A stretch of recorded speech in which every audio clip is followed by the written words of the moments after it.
Bem-vindos a mais uma exploração profunda. Hoje a gente vai mergulhar em algumas ideias centrais do cristianismo, sabe? Pela perspectiva de C.S. Lewis. Sim, vamos a uns trechos bem importantes do livro Cristianismo Puro e Simples, o livro 2, capítulos 1 a 5. É onde ele tenta, assim, explicar a lógica por trás de algumas crenças fundamentais. Exato. E a nossa ideia aqui é destrinchar mesmo esses argumentos, como as diferentes visões sobre Deus se comparam, a questão do bem e o mal, quem foi Jesus e o que isso tudo, significa na prática para quem está pensando nessas coisas.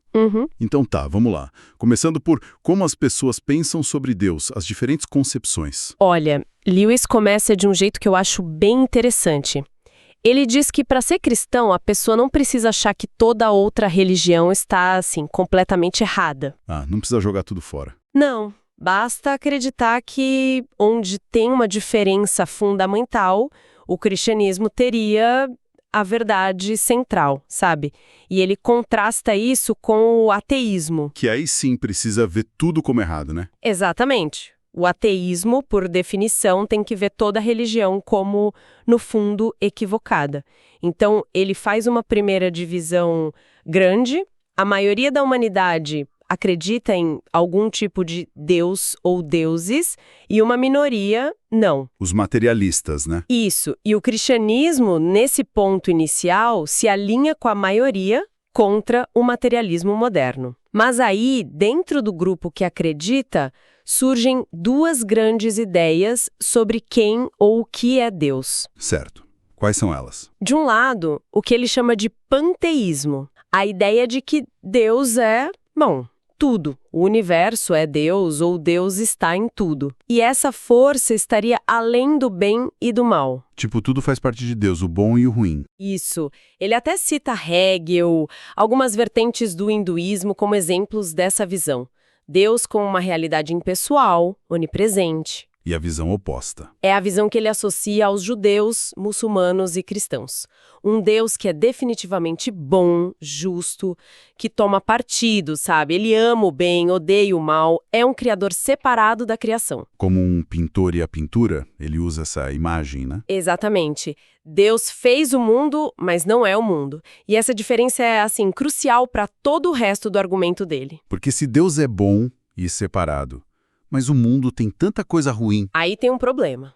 Algo saiu dos trilhos. Essa visão implica que o mundo, como a gente conhece, não tá certo. Não tá como Deus queria. É por isso que ele fala do cristianismo como uma religião de luta. Sim. Diante de uma doença, da miséria, a resposta não é, isso também é divino. A resposta é, isso está errado, é contra a vontade de Deus. É uma postura de confronto mesmo com o mal. Mas aí vem a pergunta óbvia, né? Se Deus é bom, todo-poderoso, criou tudo, por que o mundo deu errado? De onde veio o mal? E é nesse ponto que ele faz uma virada interessante contra o ateísmo, aquele argumento comum. O universo é cruel, injusto, logo, Deus não existe ou não é bom. Sim, um argumento forte. Mas Lewis diz que esse argumento tem um calcanhar de Aquiles. Para você chamar algo de injusto, você precisa ter alguma noção do que seria justo. Entendi. Para dizer que uma linha está torta, eu preciso saber como é uma linha reta. Exatamente. A própria crítica pressupõe um padrão moral de certo e errado, que o materialismo puro, teria dificuldade de explicar de onde veio. A crítica meio que usa uma ferramenta que a própria visão de mundo dela não fornece. Faz sentido. A ideia de justiça tem que vir de algum lugar para a crítica ter peso. Isso. E daí ele meio que descarta o que considera visões muito simplistas. Tanto o ateísmo quanto um cristianismo água com açúcar, sabe? Aquele que só pega a parte boa, ignora pecado, inferno. Ele chama isso de infantil, né? É. Porque a realidade raramente é simples. Ele usa a analogia da mesa. Parece sólida, mas a ciência diz que é um monte de átomos girando. Então, esperar uma religião simples seria meio ingênuo. E ele até argumenta que a complexidade, a estranheza de algumas doutrinas cristãs pode ser um sinal de que não foram inventadas, né? Que vieram de fora. Sim, que a realidade é mais esquisita do que a gente imagina.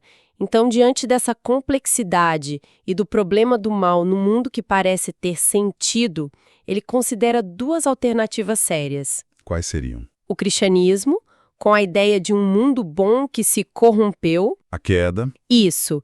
E o dualismo, a crença em dois poderes iguais, eternos, um bom e um mal, lutando desde sempre.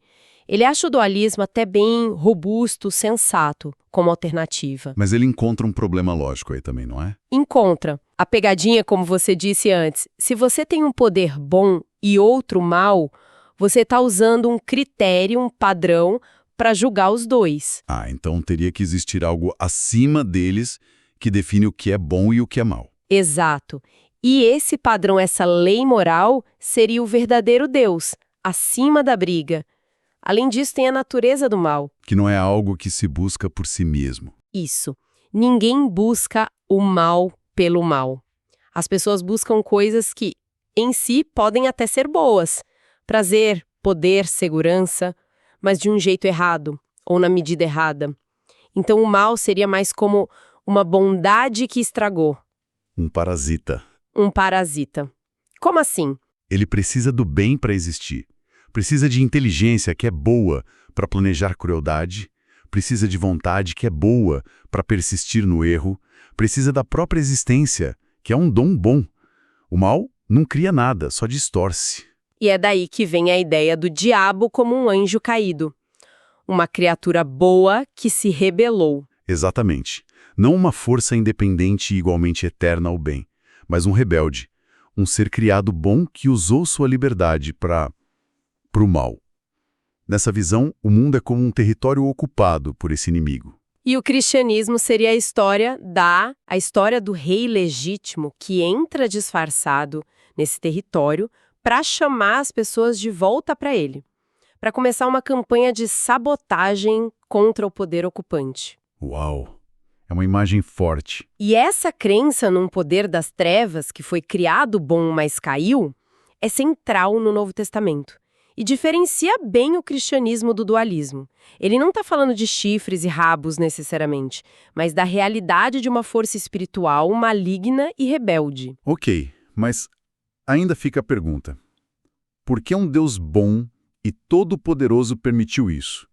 Por que dá essa liberdade que podia ser usada para o mal? A resposta central que Lewis dá é livre-arbítrio. A liberdade de escolha. Mas por quê? Por que correr esse risco? Porque, segundo ele, o livre-arbítrio é a única coisa que torna o amor, a bondade, a alegria genuínos, reais. Um mundo de autômatos, de robôs programados para fazer o bem, não seria um mundo com amor verdadeiro. Seria vazio. Então, a possibilidade do mal seria o preço inevitável para a possibilidade do bem real, do amor real. Essa é a ideia. Deus teria considerado que a liberdade, mesmo com o risco enorme do mau uso, valia mais a pena.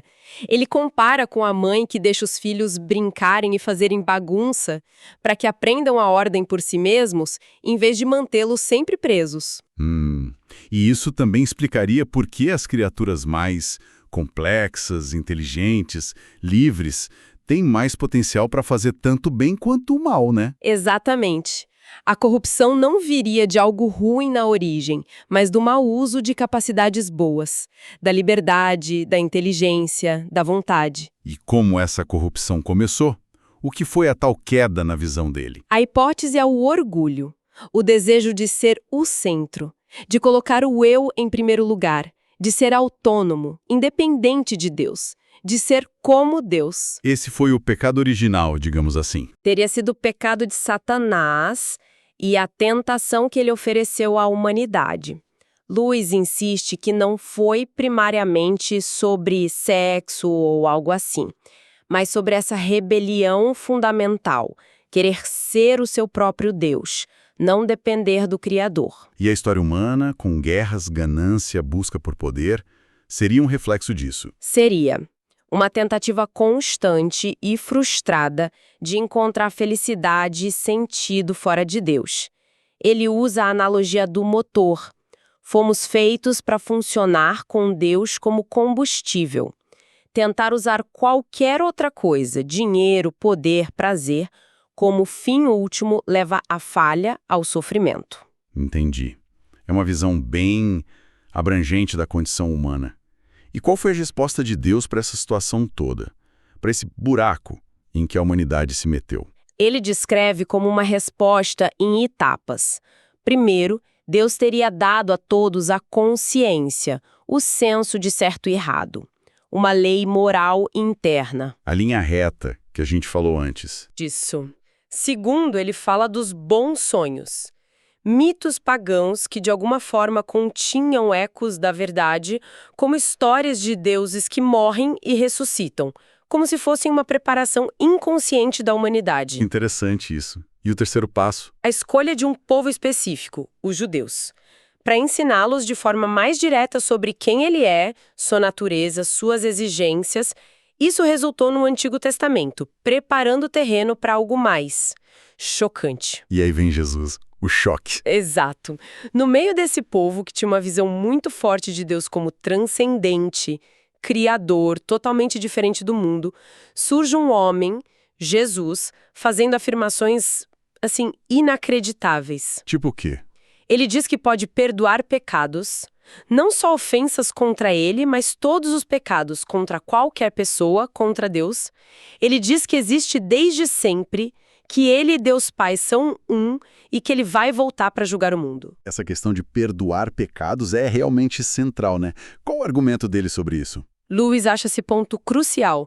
Perdoar uma dívida que alguém tem com outra pessoa é absurdo, a menos que você seja a parte principal ofendida em toda e qualquer ofensa. Ou seja, a menos que você seja Deus cuja lei foi quebrada. Então, para Lewis, ou Jesus era Deus, ou essa afirmação era... Ou era sinal de uma loucura profunda, megalomania total, ou de uma maldade terrível, uma fraude cósmica. Não tem meio termo aí. E isso leva direto ao famoso trilema: lunático, mentiroso ou senhor? Exatamente. Diante dessas afirmações, Lewis argumenta que não dá para ficar em cima do muro dizendo que Jesus foi só um grande mestre moral. Por quê? Porque um simples mestre moral não diria as coisas que ele disse sobre si mesmo.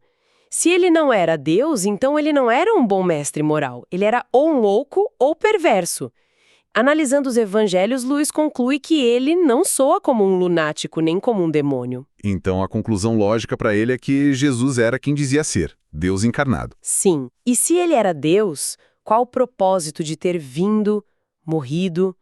Claro, ensinar foi parte disso, mas o foco do cristianismo está muito na morte e na ressurreição dele. Certo. A crença de que a morte dele fez alguma coisa, consertou alguma coisa. Exato. A crença central é que a morte de Cristo nos reconciliou com Deus, pagou a dívida, abriu o caminho de volta. Agora, como exatamente isso funciona? Existem várias teorias, né? A tal da expiação. Sim. E Lewis diz que as teorias são secundárias. Ele compara com comer. Você é nutrido pela comida, mesmo sem entender a teoria das vitaminas ou a bioquímica da digestão. O importante é crer que funcionou. Mas ele oferece uma imagem para ajudar a gente a entender. Qual seria essa imagem? A gente estava naquele buraco da rebelião, lembra? Para sair, a gente precisaria se arrepender. Mas se arrepender de verdade significa se render, dar meia volta, morrer para o próprio orgulho. O que é difícil. Muito. E tem um paradoxo. Só uma pessoa realmente boa conseguiria se arrepender perfeitamente. Mas só quem é mau, quem está no buraco, é que precisa se arrepender. Quanto pior a gente é, menos capaz de dar essa virada completa. Então a gente precisaria de ajuda, da ajuda de Deus. Sim. Só que o arrependimento envolve sofrimento, humilhação, essa morte para o ego.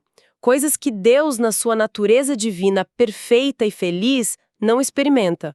Como ele poderia fazer isso por nós ou conosco? E a solução que o cristianismo apresenta é A encarnação. Deus se torna humano em Jesus. Como homem, ele pode se submeter, pode se render, pode sofrer, pode morrer. Como Deus, ele pode fazer isso de forma perfeita, sem falhas. Então a morte dele na cruz seria esse ato, a rendição perfeita que a gente não conseguia fazer. Seria o ato perfeito de arrependimento e submissão, em nosso lugar, pagando a nossa dívida de rebelião, sofrendo as consequências que nós merecíamos. Ele abre o caminho para fora do buraco, porque ele desceu até o fundo e subiu de novo. Mas e aquela objeção? Ah, mas se ele era Deus, foi fácil para ele passar por isso. Lewis rebate isso. Ele diz que ser Deus não tornou o sofrimento trivial, mas tornou o ato possível na sua perfeição necessária. A dificuldade humana foi real, mas a divindade deu o valor infinito e a capacidade de realizar o que era preciso para salvar a todos. Entendi.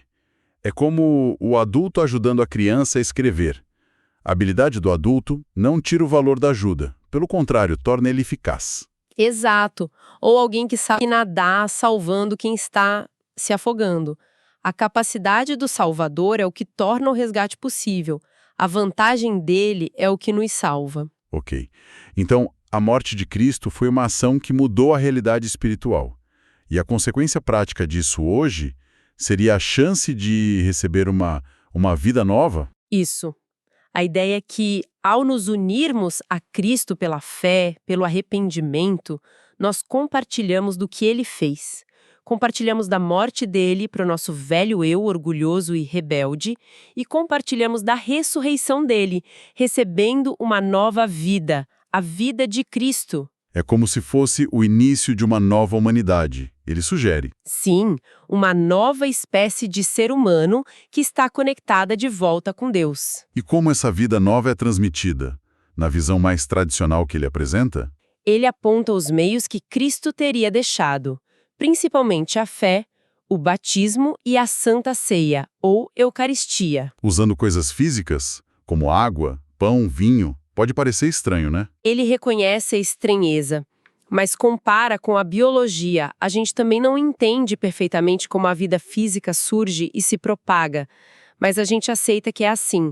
A base para crer nesses meios seria a autoridade de Cristo, quem os instituiu. É como acreditar num fato histórico ou científico por causa de quem contou. Mas isso quer dizer que o esforço pessoal não importa. É só receber passivamente e pronto. Não, de jeito nenhum. Ele compara de novo com a vida biológica. Ela precisa ser cuidada, alimentada, exercitada.